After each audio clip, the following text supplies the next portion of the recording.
Welcome back, ladies and gentlemen, to the cast. We are reviewing Captain America Avengers 2.5. Now, we are reviewing Captain America Civil War, but it really does feel like this is like part two of the Avengers Age of Ultron. This is actually my second review of the movie. I recorded one last night when I got back from the theater, and I just in general wasn't very happy with that one. And I decided, well, I'm too tired to re-record an entire review. I'm just going to go to sleep. Now that I'm back from work today and posting now much delayed, you get my review. Before I get into any spoilers or anything like that, I'll just give my overall general opinion on the film, which is this is an excellent movie. Go see it. I enjoyed this movie. The Russos deliver once again. It shows Winter Soldier wasn't a fluke. If I had to compare the two, because this apparently is the thing everyone's doing now, how would you rank it compared to Winter Soldier? I would still rank Winter Soldier above this. I think Winter Soldier was probably a little bit more tighter, a little bit more well put together, and of course it's a little bit more shocking because of just how much damage it did to the world. This one also really changes stuff as well, but we'll get into that in just a little bit. But I think the biggest advantage Winter Soldier had, it had a smaller cast. They really bring in a lot of people here, and I think we're seeing now a bit of a consistent pattern with this, and hopefully Marvel recognizes it too, that it's great to have a couple of Avengers in a film. You can have a couple of them, but you should probably leave it at that. Like, Winter Soldier was great. There was like 3 Avengers, like 3 main superheroes. That was probably as much as you want to put in there. You know, you can have their villains and such, but once it gets a little big, it gets a little overbloated, a little harder to handle. Script's not as tight and all that. Despite that, this is still a really good film. Really great. I'm not knocking on the film. I'm just saying if it was a smaller cast, it probably would have been a much better, tighter film. You would have had more time with each character, and yeah, to some degree, maybe I hope they recognize that. I mean, with what they did with Ant-Man, they got a lot of good buzz out of that. Hopefully, we'll see that with some of the smaller individual films that are coming up. Uh, Now into the actual movie. I should say that I actually was reading comics at the time that Civil War came out, the actual comic line. And I didn't get too much into that. Like I've said before on the show, the comics I've read normally are not superhero. I've read some. I kind of would do Deadpool, maybe pick up an occasional X-Men comic. Normally, if it's somehow tying into Deadpool. At the time, with this, because it was such a big event, I did pick up a couple of the comics that were tying into the overall events that I was following it at least a bit on the internet. So I was familiar at the time, and of course this was a big push by Marvel, very much a corporate. We're gonna make a big event. It's gonna be a Civil War fight between the heroes, because really for like the past, despite the huge success they've had with their property, the actual comic books themselves have been declining in sales. It's kind of a weird dichotomy. Marvel's comic book company, their comic book characters are bringing in record money for them and then for their parent company, Disney. But the actual comic books themselves are continuing to not sell so well. And you could get into a whole thing about why that's happening. I would say really a lot of comic book writers are shit writers. I mean, even some of the stuff I followed and enjoyed, like after a while, it's just like, this is shit. This is horribly. You think writers who think they know way more than they actually know, and probably a problem with the comic book writers themselves is they only get really the people that get into writing comics are hardcore comic book fans who just draw inspiration from their other comics, and you get kind of almost like a copy degeneration. But I digress. Taking this and doing Civil War in the movies, I was always hesitant to, because it made sense that eventually within the actual comic universe, 616 is the numbered universe.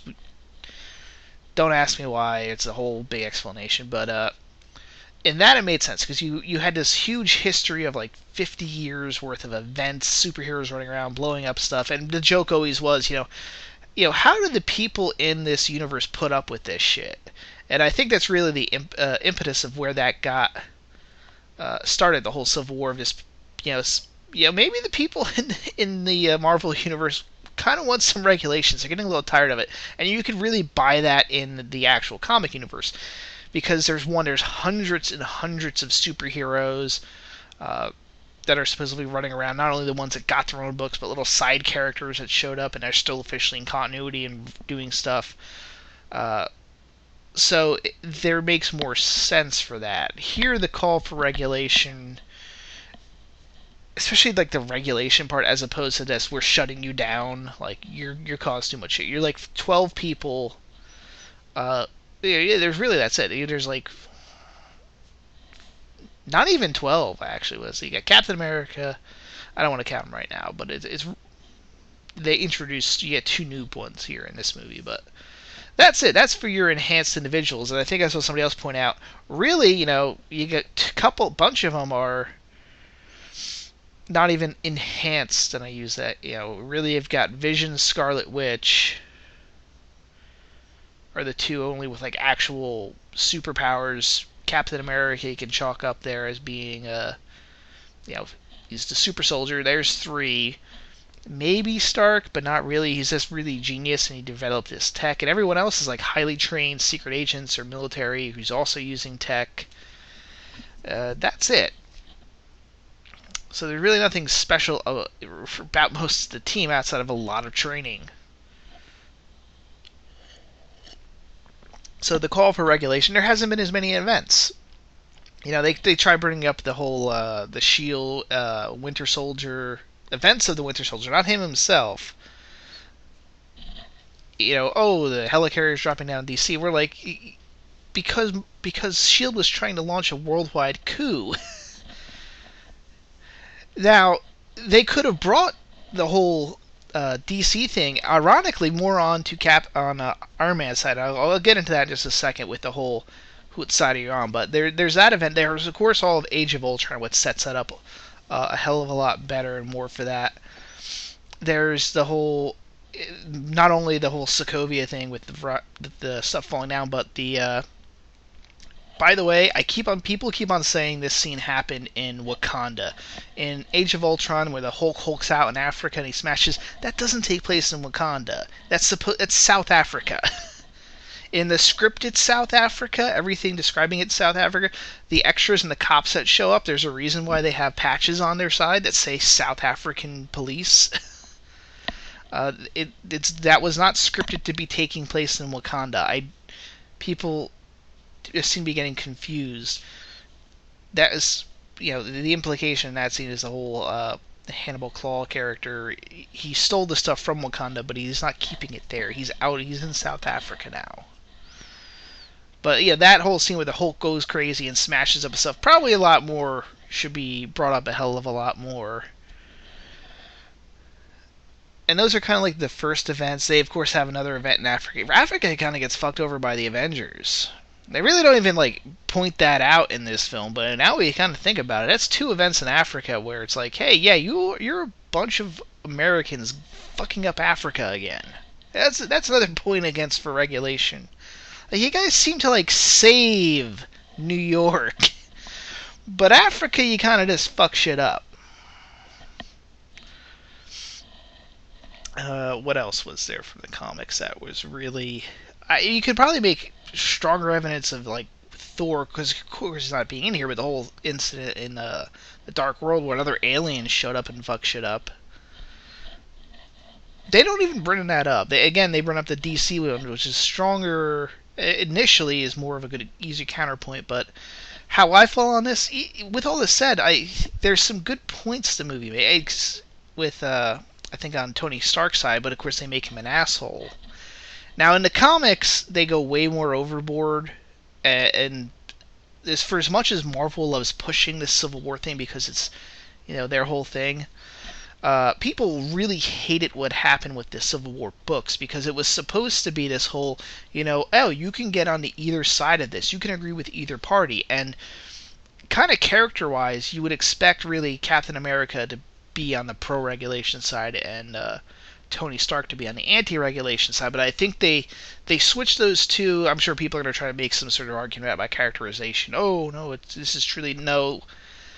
The real reason they switched the two was they were trying to avoid a this being like, oh, this is just you're substituting in the right and the left. So they picked, Captain America, who normally would probably be on this like a more pro-government side. They put him on the anti-government side, and you'd had Stark, who's normally more of an anti-government character, private regulation, being more in for the regulatory side. That's the reason those two. It was a stupid decision.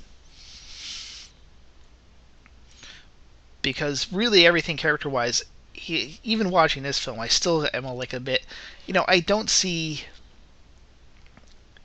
with his experience in World War II and everyone chipping in, doing the draft, and being okay with the draft and all that stuff that was happening in the Second World War and the New Deal and everything, it doesn't make as much sense that Captain America would be as anti-regulation. You figure he would be more of the, people should put us in check. We shouldn't be so, we shouldn't do our own. We're supposed to be looking out for the little guy, and someone has to make sure we're not messing that up. And this is even more so because now he has got less time. He's only been unfrozen for a couple of years, so. And Hawkeye's in there for no reason. He kind of just shows up, really.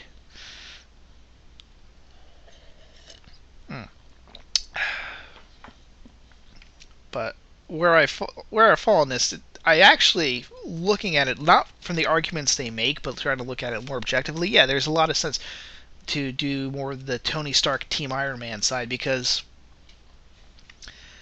objectively, who's to keep the Avengers in check? The Avengers should have somebody watching their shoulders and all that.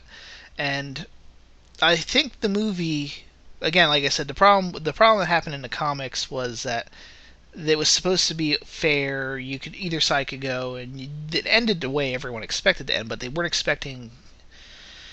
They basically had to almost do an about face, try to salvage the story type situation, because they had started to write the pro-regulation Tony Stark side going almost like fascist, insane, evil. Like, you couldn't justify their side anymore, which pissed off everyone because it was supposed to be a story where everyone could pick a side. The people that picked the Iron Man side were really, displeased with that, and you could see they kind of ended the series with this whole, technically Iron Man wins and his side wins, but there's some regulation, or they modify stuff, and it was just a mess of trying to salvage it, because they kind of realized, the direction we went in was a complete mistake.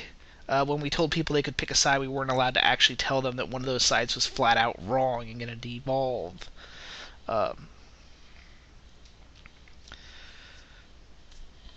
So that's how that happened. And to a degree, that bias happens in this film too. Now, granted, this one is actually called Captain America, so I guess it's a little, we're expected to be a little bit more pushed towards Captain America's side, but there is a lot of more arguments watching this movie I could make, and one of those things I said with the whole S.H.I.E.L.D. situation, because they bring that up, is, remember S.H.I.E.L.D.? Like, what if they were watching us? They almost went to coup the world. The argument, and I think they should have done in the film, was have Tony Stark go, and now we're doing the same thing. Nobody was doing real oversight of S.H.I.E.L.D. There was a shadowy group of World Security Council, which was like people, like shadow government type people, not open regulation like they would have had with the UN, where there would have been a public panel and all this stuff, and it would have been done public. You could point out, you're doing the same thing. You want to impose what you think is order on any country. You guys go in without permission. You do the thing. You don't ask. You don't coordinate. You're doing exactly what S.H.I.E.L.D. did. You're doing exactly what Hydra wanted to do with S.H.I.E.L.D.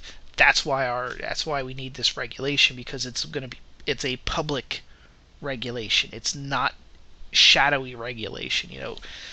There will be actual public accountability hearings and all this stuff after we do stuff to make sure everything's on the up and up. And they probably don't include that because it's really, really hard to argue against that once you point out, like, yeah, you are kind of repeating the same exact mistake S.H.I.E.L.D. did. And, what happens when you guys make a mistake. And I think, actually, the original script, I think, had Captain America being a little bit more conciliatory and maybe admitting a little bit wrong, because if you actually look at the film, after about the halfway point, and this goes to kind of the twist at the end. Did I give spoiler warnings? Well, I think you probably figured out spoilers are in effect at this point if I forgot. Really, the last half of this movie, including the big showdown fight, is completely unnecessary. It was an unnecessary call, and unnecessary for Captain America to do, and to even assemble this whole team, because he misread and what was actually occurring. Which also ties into the main villain in this one, Zemo, who ironically is the only person who's succeeded in his mission. He actually is the villain that pulled everything off, and they make him be a relatively normal guy. He's this they change him. I think he's German in the comics. They make him to be Slovakian. He's not Slovakian, Slovakian. Because of course his family was killed in Age of Ultron, and his goal is to really just expose the truth kind of about Bucky's past. He says, hey, the documents that were dumped on the web in Winter Soldier, if I studied them, and if you have the background expertise like he does, they make it that he was like a colonel in the Slovakian military, so you get the sense, okay, he knows how Black Ops stuff. He can read between the lines, and he can kind of get a sense with the encryption, and he indicates that he kind of figured out, essentially by reading between the lines, getting implications on how stuff was right, that, oh, the Winter Soldier, I think, killed Tony Stark's parents. This isn't proof. Whatever he has, it's not necessary proof, but he's like, I need to get these files. So his goal is to expose that, because he realizes that would divide the Avengers. More Captain America, it would break them apart. Iron Man could never forgive Bucky, and he would want to kill him, and Captain America would never turn his back on Bucky, no matter what he did. So he's like, I need to find this file and expose this as an absolute truth. I can't just claim it. I need to find the hard evidence, and just exposing that truth will cause those two to fight, or to at least break up, because he's like, I can't. You guys are essentially gods. I can't. What can I do to you? I can only crumble you from within. And they do an excellent little twist where they have like a false herring or a red herring, in that Bucky goes, oh yeah, they made this other death squad of super soldiers like me, but they're still frozen, and that's essentially where Captain America is misreading. He is assuming that Zemo's trying to wake these guys up. Nope. In fact, Zemo once he got there, was like, oh, well, these things are dangerous. I'm just going to shoot them in their sleep. Very smart villain. Like, wow, these guys are an X factor that could mess shit up, and in general, I don't like these super soldiers, so gunshots to the head while you're still asleep. Yeah, you guys aren't shit. But that kind of does set up the whole, pretty much after this whole fight, that whole fight scene at the airport, was Captain America gathered his side of the Avengers to go and stop this Death Squad from getting awakened, when that wasn't really what was going on. And had he signed those accords and worked with everyone, they probably would have gotten to the Winter Soldier program's base probably before Zemo, and had they, not, or even had they could, even if they didn't stop Zemo and he got his little files, and he's like, the Winter Soldier killed your father, Tony Stark. Look, I leaked it onto YouTube, which I think was his original plan. Yeah, Tony would probably want to kill Winter Soldier, but that whole fight then would not have been the team divided. Most of them would go, would have probably kept Tony. Everyone else would have probably stopped Tony from killing the Winter Soldier, or it would have been more of an individual fight between those two, and wouldn't have dragged everyone else in. And I think originally, there's probably a version of this script, or maybe even some stuff that was cut, where maybe Rogers near the end of the movie kind of reflected on that, because there's so much setup for that to be the case, but they don't mention it, that I got to imagine that was there at some point. And they just decided it was either too much at the end for him to go in his little letter that he writes to Tony, where he's kind of apologizes because, Captain America figured out in the Winter Soldier himself. He was kind of told that, yeah, by the way, us Hydra with the Winter Soldier, we killed the Starks. Team Lannister, go.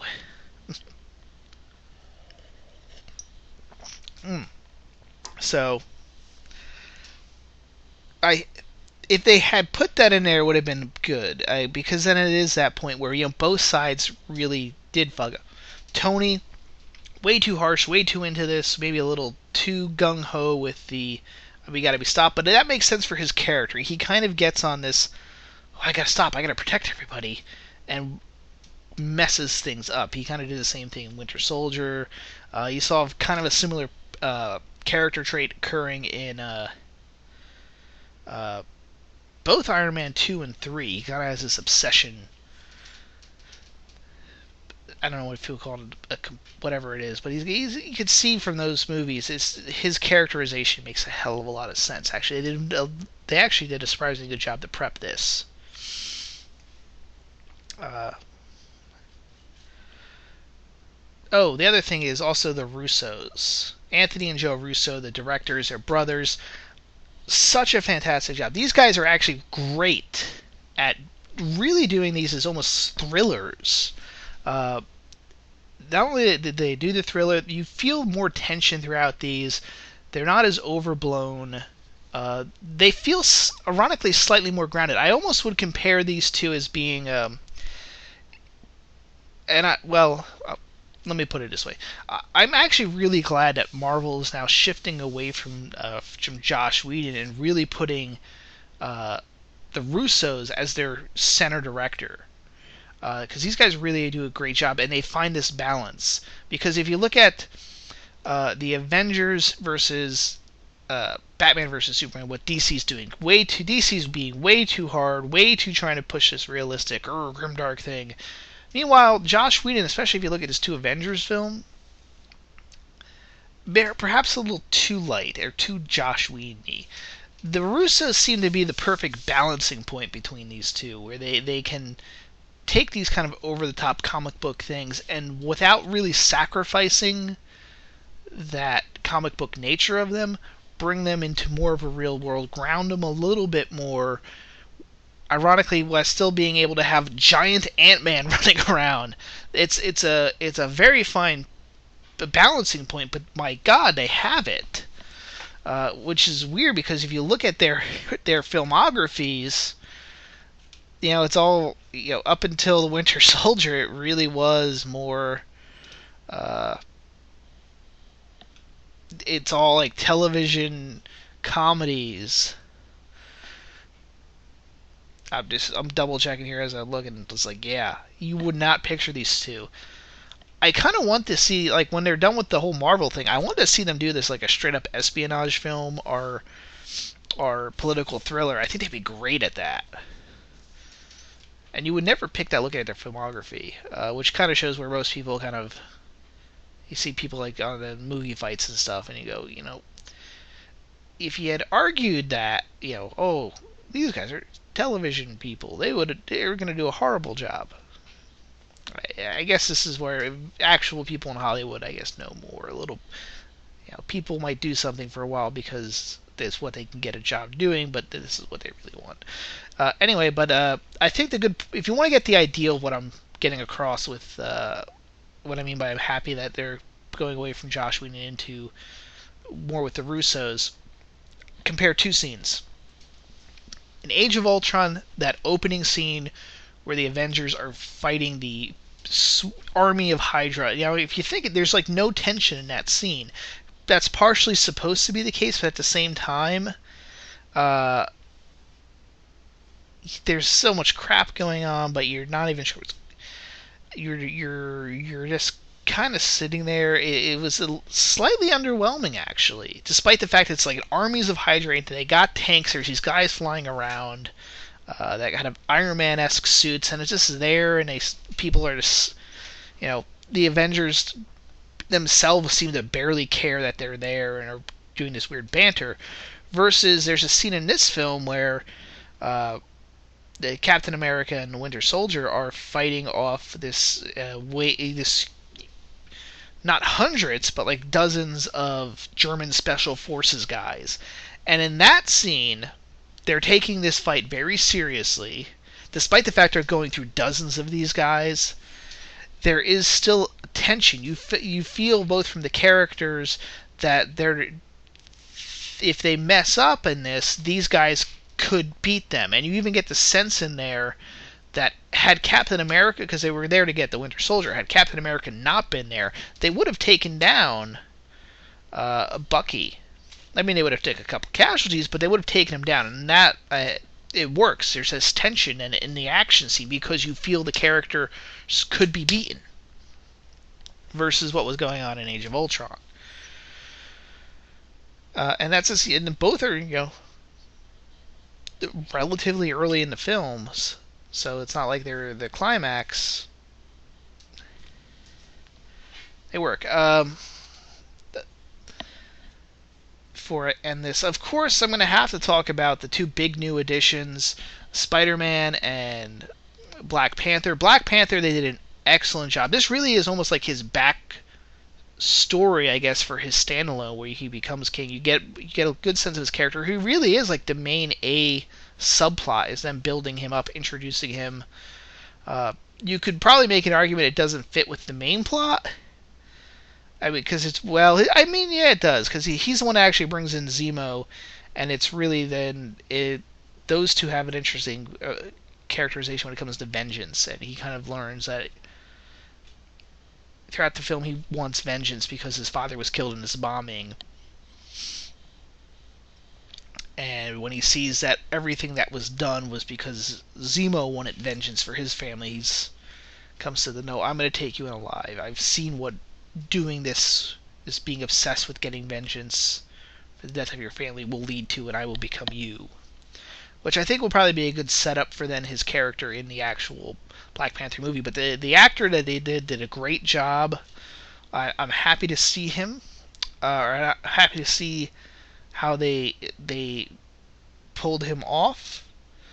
He's intimidating as hell. He works. I like it. As for what they're doing with Wakanda itself, I'm happy that Wakanda is kind of weird how they portrayed it in the comics. It's one of three things. It's supposed to be the most advanced civilization on the planet.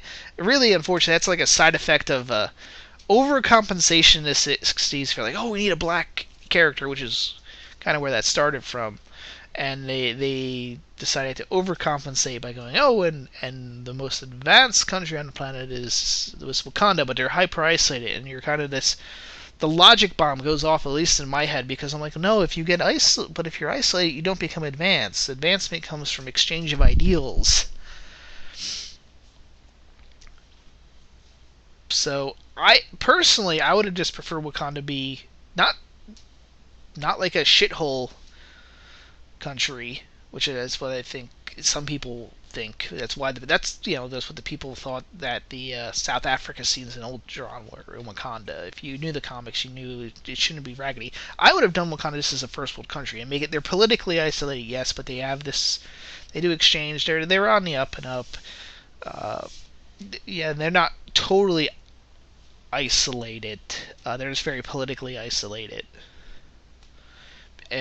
Self-imposed, but they allow people to trade. They have a science. They kind of do their own thing, whatever. And they have a first world standard of living. I would have been fine with that. In this one, and that's one of the three. The other two are like almost like a complete sci-fi civilization, and the other one is like a weird mix of sci-fi and African tribal, where Like, yes, the Wakandan warriors, and they're dressed up like stereotypical African tribal guys, except instead of their spears shoot actual laser beams. And then other times the Wakandan warriors are an army. They're wearing modern, like, sci-fi-ish armor and stuff. The movie seems to be going more for the sci-fi. Like I said, I would have preferred a more middle ground. Well, not even middle ground. It's just make it a first world country in Africa. They've got some advanced tech. Just some not like complete sci-fi stuff. I think that would fit well then better in the MCU. But that's a totally minor gripe, and we only get a slight look at Wakanda in this. So the actual director for Black Panther and the script and everything might take that in a different direction. And between the three, or between those two that are not my number one pick, I would still rather go for the sci-fi than the weird mix of we have weird advanced computers, but we're still living in huts. Yeah, it's weird how some of those guys write that. That was probably more from the 80s, though, I think, or in the 90s. But yeah, Black Panther, great. Spider-Man, of course, the big one everyone was hoping for. I expected originally that he was just going to be in a cameo. After the film got released in Europe, I did hear that, oh yeah, by the way, he's in way more of this film. He's more than just a cameo. He's a good solid chunk. He is. He's in this film more than Hawkeye is. And there's a great banter and interaction between him and Tony Stark, which is why now I'm extra glad that they said that Tony's going to show up in the new Spider-Man movie, Spider-Man Homecoming, just because those characters really did work really well together. Or at least, I shouldn't say those characters, those actors worked really well. They fed off each other very well. They had a very good banter. I'm actually kind of now excited about the Spider-Man films, because before that, I liked the first Spider-Man trilogy. I liked the second Spider-Man trilogy, but I wasn't big fans. I wasn't excited about it. Not a big Spider-Man guy, even though I loved the Spider-Man cartoon from the 90s. That one was always one of my favorites. Probably because it actually had storylines. But that's something for another day. So, very happy with his portrayal. It's actually got me a little pumped and excited to see what they do for the proper Spider-Man movie. But that's about it. I am going to be doing, once this... obviously we've got X-Men, we've got another Marvel one. Do I even have to compare this to Batman vs Superman? I don't think I have to. I think it's pretty goddamn fucking obvious at this point. So I'm not going to do that. But later on this month, I do plan. We've got X-Men Apocalypse, which is dealing with my favorite X-Men villain. I've been like saying for years, oh man, I so wish they would do Apocalypse, and now they're doing Apocalypse. And The Nice Guys, which is another May film that I will plan on seeing. We're in the summer movie season, folks. It's here. It's now official. Woo! And I'm starting to feel old, because now we've had the first 20-year sequel movie from when I was actually a kid. Not just really tiny child, but child.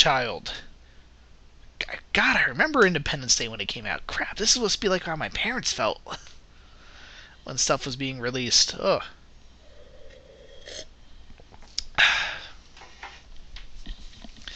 Anyway, so we've got those. I plan on doing TV reviews. Instead of doing an episode by episode review, I'm not doing that shit. I'm just going to do end of season reviews, and I forgot to do Lucifer. Maybe I'll make up that one. But I will speak more on the death of Agent Carter in this one. And, well, I will say this about Agents of S.H.I.E.L.D. I think I saw there's been a lot of complaints that they don't reference. The TV show will take stuff from the movies, and it'll take some minor characters from the movies and bring them into the TV show, but there's been nothing from the TV show that makes its way into the films, even as a reference or an Easter egg. And I still say they really couldn't have gone and put at least Fitz and Simmons, the two scientist characters from Agents of S.H.I.E.L.D., in the background on the helicarrier in the scene in Winter Soldier. That's all you would have needed, and that would have worked fine. You really couldn't have done that? Come on. They didn't even have to have speaking lines. They could have just been there. But there is, like, when they're doing the whole mind control thing for Bucky, he's got his, like, little safe words, or his little program words that they say him, and I think he says, I mean, he says it in Russian, but it's like, I'm willing to comply or something. That is kind of something they set up in Agent Carter and Agents of S.H.I.E.L.D. That might be a reference. I'm not sure if he actually, I forget if he actually really said comply or if I'm this, he might have said something else. But if they did, if somebody did put that and sneak that in there, at least then, okay, there's now a small Easter egg from the television show. I really wish they would bring somebody to do something from the show into these. Alright. That's about it for now. So please subscribe. All the other stuff that everyone says at the end of their videos, including referencing people saying stuff at the end of their videos. God, that's being hipster. Alright. Signing off, folks. Chill.